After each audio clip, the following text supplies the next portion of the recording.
Today I've got something a little bit different. This is the Ginato Pinot Grigio Limonato gin. And yes, it actually combines gin and wine. Now that sounds great on paper, but it sounds like something that definitely could go very wrong. It's made with Pinot Grigio grapes, Sicilian citrus, and Tuscan juniper. So in theory, this should be a pretty good, fresh, citrusy, and super easy to drink gin. I picked this up for 46 Australian dollars on sale, and that puts this right into the mid-gin category. So the big question is this gin actually going to work, or is it a gimmick? Well, let's find out. I'm Maximo, and this is Tipples'n'Treats.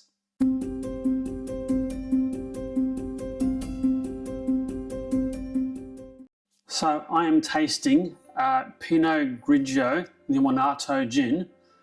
It's made in Italy. It's 46 Australian dollars and it was on sale, and that's usually 32 US dollars per bottle, and that's pretty damn cheap. It's usually 66 Australian dollars, so it was a decent sale. It's a 700 ml bottle and it's 43% alcohol by volume.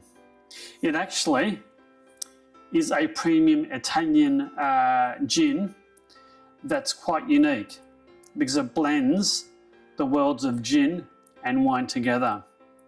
It's distilled in Ravenna in Italy's northern province of Emilia-Romagna. This gin is noted for going after ingredients from different parts of Italy. So, what makes this gin stand out is it does combine gin and wine together. And I'm really eager to try this if I can open it, which is sometimes easier said than done. So most gins are about the botanicals, juniper, herbs and spices. But this one adds Pinot Grigio grapes, which are meant to bring out a bit of the, it's hard to open, the smoothness and sweetness of the wine.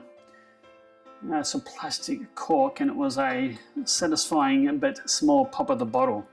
Now, I'll give this a bit of a pour and see what it's like. Not much of a glug, more the shape of the bottle than anything, I think. So,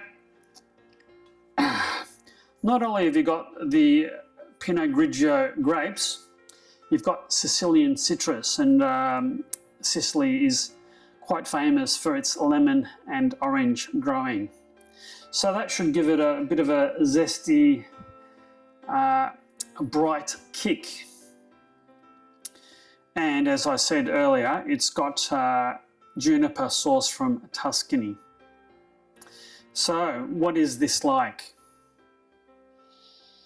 Is it going to be refreshing and approachable and light and zesty?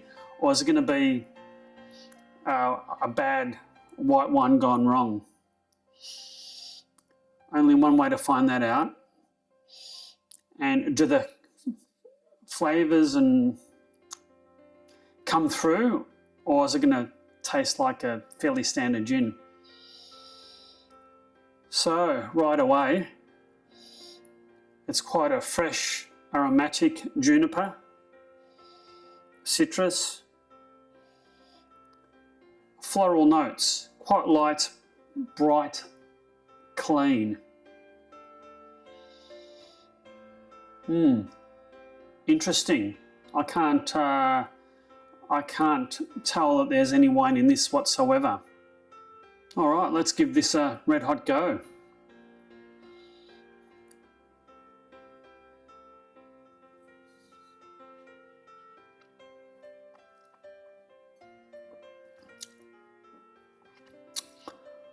Oh, there's a lot going on with this. It's quite surprising. It's quite light and creamy at the front of the palate. It's quite zesty and vibrant in the mid palate. I think the citrus, it's a very, very strong taste of citrus. Maybe a bit of unripened fruit, maybe like unripened apple. And then there's a sweetness that comes through that slowly changes to a slight astringent taste.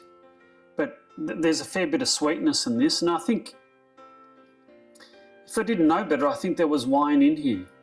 Very intriguing.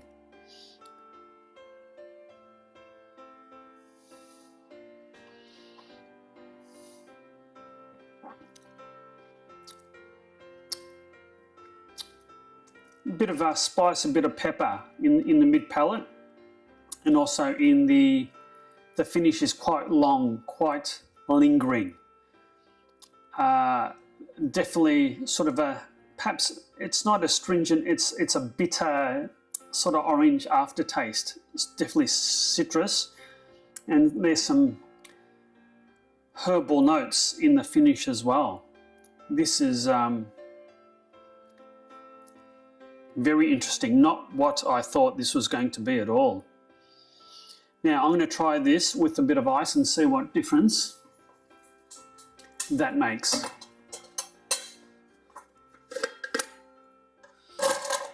Now, I don't think most people would be drinking this neat, and not many people would be drinking it on the rocks, I wouldn't have thought.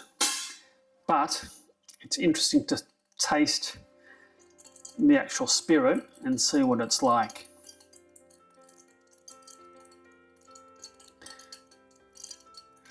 Just swirl this round a bit, melt some of that ice, release some of the soluble oils in the spirit, and see what this is like. Let's cut down the nose a bit. I'm still getting the sort of lighter nose of citrus. It's still there.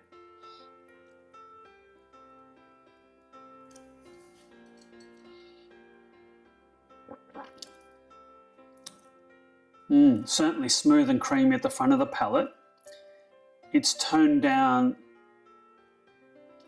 some of the citrus, but the citrusy aftertaste or finish is still quite there and quite prominent. So I think it's toned everything down a bit. It's certainly toned down some of the spice at the end of the palate, but I probably wouldn't drink this neat or on the rocks.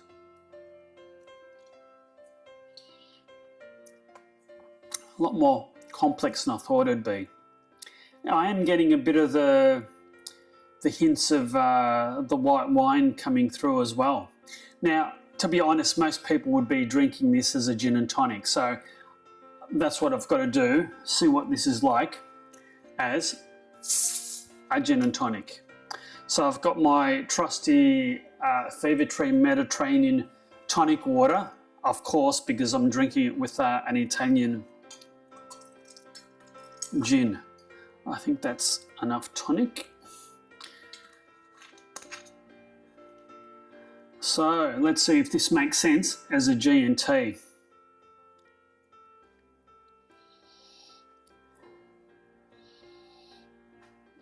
Cut down the nose a hell of a lot. Cheers.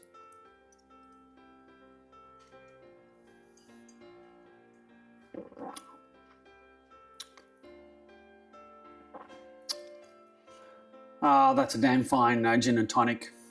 I think the tonic has just balanced everything out, making it super easy to drink. You've still got the citrus,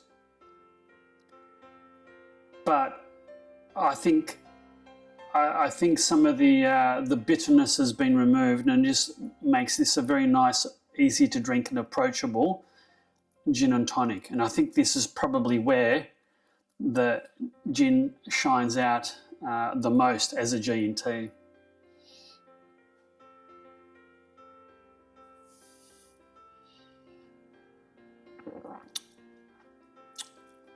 not highly junipery.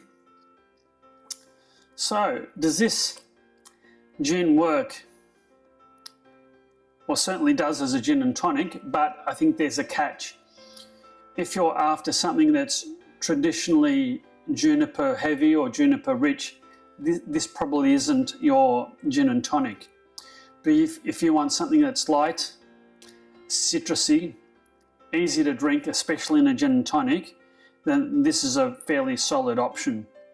And for me, at $46 Australian on sale, it's definitely worth trying. And if you like fresh summery style gins, well then you'd find this quite approachable and agreeable with you as well. Now, I do hope you've liked this review.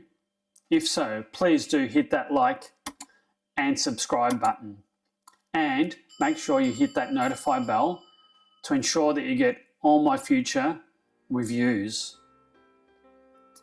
And on that very pleasing gin and tonic note, until next time, you take care and cheers.